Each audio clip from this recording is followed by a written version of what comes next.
Hey friends, welcome back. Let's bring this aquarium to life again. In this video, I'm going to show you exactly how I cycled this tank, what I used, which method I chose, how I tested the water, and how to read the test colors on the chart. I'll take you all the way to the moment when the first fish was finally ready to go in. I also included the mistakes I made and my own personal experience throughout the process. But first, take a quick look at this short animation I made to help explain how the cycle works.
This is a simplified visual explanation meant to make the cycle easier to understand without going too deep into chemistry or biology. So what do we need in a brand new raw tank? First, water with dechlorinator. Any tap water going into the aquarium should be treated with dechlorinator, of course. And in the cycle, we need ammonia, nitrite, and nitrate to appear in the right order. The first thing we need is ammonia. That means we need some kind of ammonia source. Like I mentioned earlier, and like the animation shows, ammonia can come from leftover food, fish waste, rotting algae, or any biological material that starts breaking down. I decided to experiment and use shrimp. Yes, you heard that right, regular frozen shrimp from the store. I tore off a piece and placed it in the aquarium. Then I started waiting for it to break down and finally give me that evil ammonia. Ammonia can kill fish and other living organisms in the aquarium. So first we need to create it and then we need to defeat it. So ammonia comes first. I also added a small pinch of flake fish food just in case to help things move along a little faster. I'm impatient, so why not? To test the water in this aquarium, I used the API Freshwater Master Test Kit. And now, 12 hours after adding the shrimp and the fish food, it's time for the first test. For this test, we start with 5 milliliters of aquarium water in the test tube. There are 2 bottles for this one, so first I shake them both a little to mix everything up. Then I add 8 drops from bottle number 1 and gently turn the tube back and forth so it mixes with the water. After that, I take bottle number 2, shake it well, and add another 8 drops. Then, I shake the test tube again really well and leave it for 5 minutes so the color can fully develop and we can compare it to the test chart.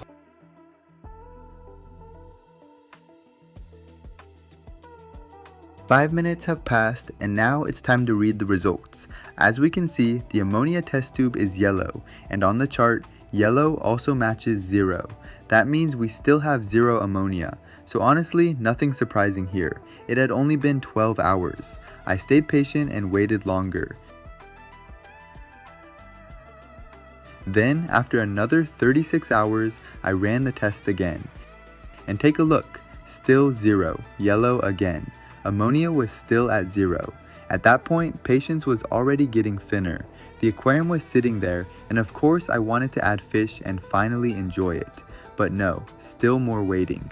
On day 5, I finally decided to test all 3 main parameters. So I ran all 3 tests. Ammonia, our first bad guy. So for ammonia, we already know the process. 5 milliliters of aquarium water, then 8 drops from the first bottle, 8 drops from the second bottle, shake it, and wait 5 minutes. Next comes nitrite. For the nitrite test, we take 5 milliliters of aquarium water, shake the bottle, add 5 drops of the solution into the test tube, give it a little shake, and wait another 5 minutes. Nitrite, also a bad guy. Both ammonia and nitrite can kill fish and any other living creatures in the aquarium, so we need them to appear first so the cycle can eventually move forward and produce nitrate. Next is nitrate. This is the one I like the least because it takes more work. You have to use 2 bottles again, add 10 drops from each one, and do a lot more shaking. Both bottles should be shaken first, but bottle number 2 needs to be shaken especially well for 30 seconds. First, I take bottle number 1 and add 10 drops into the 5 milliliters of aquarium water, then mix it. After that, I shake bottle number 2 for 30 seconds, add another 10 drops into the same tube, and then shake the whole tube for a full minute. After that, I still have to wait 5 more minutes. It's honestly exhausting.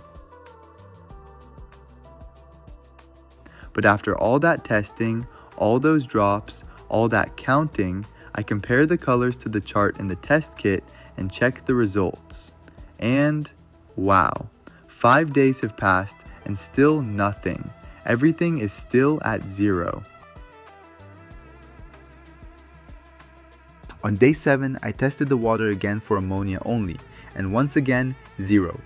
Alright, 10 days had passed, and at that point I was done being patient. Looking at that shrimp was just getting depressing. It was basically cooked, falling apart, and honestly looked disgusting. I took it out of the aquarium and it was almost melting apart and smelled rotten. So I ordered liquid ammonia, this bottle right here, and added it to the tank to speed up the process, because after 10 days, nothing had moved forward at all. But be careful with this stuff. Even if you read the instructions, you still need to be really careful. I don't know if I misunderstood something or if this is just how it works, but after I added the ammonia, my target level was around 2 to 4 parts per million. Before testing, I waited 2 hours just to make sure the water had mixed well. Then I tested it, and after 5 minutes it wasn't dark green, it was almost black. I'm pretty sure it went way above the top of the chart. So I rolled up my sleeves and started doing water changes. I honestly don't even know how many times, maybe around 8. The first time, I changed about 70% of the water and added fresh water back in. Of course, I treated it with conditioner first to remove chlorine and heavy metals. Always use conditioner, don't forget that. After that, I kept doing more large water changes, around 70% at a time, and tested the water after each one. Finally, the last time, I changed about 90% of the water and filled it back up again. And at last, I got roughly the result I wanted. Somewhere around 2 to 4 parts per million of ammonia. Alright, that was finally good enough, so I left it there. I also added beneficial bacteria, the kind that help start processing ammonia. I used API Quick Start and kept adding a little throughout the process. I added it directly into the aquarium, then into the filter as well, and then I kept waiting. I waited another 5 days. Another 5 days. And honestly, maybe that doesn't sound like much time, but it taught me a lot. My patience almost doubled. I realized not everything works like fast Amazon delivery. Sometimes the things that are actually valuable, beautiful, and worth doing take patience. You just have to wait. So by day 15 after starting this aquarium, I finally ran the tests again. And this time, things had started moving. During those days, I kept adding a little more liquid ammonia here and there, usually around 1 milliliter at a time, just to make sure the ammonia-eating bacteria had something to feed on and the nitrite stage could keep developing. Then I tested the water again, and finally, we had our first real results. Now we could clearly see that the bacteria were consuming ammonia. Ammonia was being converted into nitrite. More bacteria were appearing to consume the nitrite, and the nitrite was finally being turned into the nitrate we had been waiting for. That meant the cycle had finally started. And I honestly can't even tell you how happy I was to finally see some real progress in this process. I also decided to replace the artificial plants with real ones. I'll explain exactly why I made that choice in my next video, so please subscribe and I'll share why real plants ended up being a much better fit for me than artificial ones. And then I noticed this tiny little snail. That was the first real visible life in the aquarium. I mean, after the bacteria and all the biological processes already happening in the background, this was the first actual creature I could see moving around. It probably came in with the live plants, maybe as an egg, or maybe as a tiny baby snail I didn't notice at first. But there it was, alive, healthy, and doing just fine. So after about a month, I decided it was finally time to try adding a fish. My daughter had won a betta at the opening of a local aquascaping shop, so the moment was getting close. But before adding it, I tested the water again and saw that nitrite was still there and still too high. So I did another big water change around 90%, added prime, and kept going. Prime helps make ammonia and nitrite temporarily non-toxic. They can still remain in the water, but in a less harmful form for the fish. I continued dosing it daily, tested the water every 2 days, and whenever nitrite went back up, I changed the water again. Then, about 4 more days later, around the 5th week, the cycle was finally complete. 0 ammonia, 0 nitrite, and around 5 parts per million nitrate. I was seriously happy. And this is only the beginning.